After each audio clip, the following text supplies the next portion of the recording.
ସମସ୍ତଙ୍କୁ ମୋର ପ୍ରେଜ୍ ଦ ଲର୍ଡ। ଆସନ୍ତୁ ଶିଖିବା କିଛି ପ୍ରଶ୍ନ ଉତ୍ତର। କିଏ ସ୍ୱର୍ଗଦୂତମାନଙ୍କ ପାଇଁ ତାଡ଼େ ଶୂନ୍ୟ ରୁଟି ଓ ଖାଦ୍ୟ ପ୍ରସ୍ତୁତ କରିଥିଲା? ଆସନ୍ତୁ ଦେଖିବା ଏହାର ଉତ୍ତର କ'ଣ। ଆଉ ଏହାର ଉତ୍ତର ହେଉଛି ଲୋଟ ପ୍ରସ୍ତୁତ କରିଥିଲେ ବା ତାଙ୍କ ପରିବାର ପ୍ରସ୍ତୁତ କରିଥିଲେ। ଆଦି ପୁସ୍ତକ 19:3। ସୋଦୋମରେ କେଉଁ ରାଜା ଅବ୍ରାହମକୁ ଆଶୀର୍ବାଦ କଲେ? ସୋଦୋମରେ କେଉଁ ରାଜା ଅବ୍ରାହମକୁ ଆଶୀର୍ବାଦ କରିଥିଲେ? ଏହାର ଉତ୍ତର ହେଉଛି ମଲିସେଦକ ରାଜା ଅବ୍ରାହମକୁ ଆଶୀର୍ବାଦ କରିଥିଲେ। ସଦାପ୍ରଭୁ ସୋଦୋମ ଓ ଗମୋରାର ବିଷୟରେ କ'ଣ କହିଥିଲେ? ଆସନ୍ତୁ ଦେଖିବା ଏହାର ଉତ୍ତର କ'ଣ ହେଉଛି। ଏହାର ଉତ୍ତର ହେଲା ସେମାନଙ୍କର ପାପ ଅତିଶୟ ଗୁରୁତର ବୋଲି କହିଥିଲେ। ଆଦି ପୁସ୍ତକ 18:20।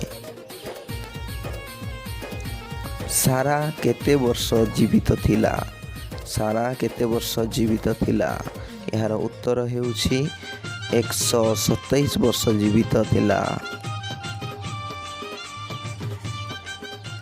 ସଦାପ୍ରଭୁଙ୍କ ଦୂତଙ୍କର ସ୍ୱର ପ୍ରଥମ ନାରୀ କିଏ ଶୁଣିଥିଲେ? ହାଗାର। ସାରା କେଉଁଠାରେ ମରିଥିଲେ? ସାରା କେଉଁଠାରେ ମରିଥିଲେ? ଆସନ୍ତୁ ଜାଣିବା ଏହାର ଉତ୍ତର। ସାରା ହିବ୍ରୋନରେ ମରିଥିଲେ। ଆଦି ପୁସ୍ତକ 23:2।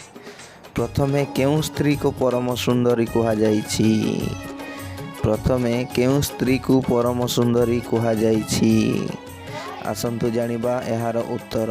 ଏହାର ଉତ୍ତର ହେଉଛି ସାରା।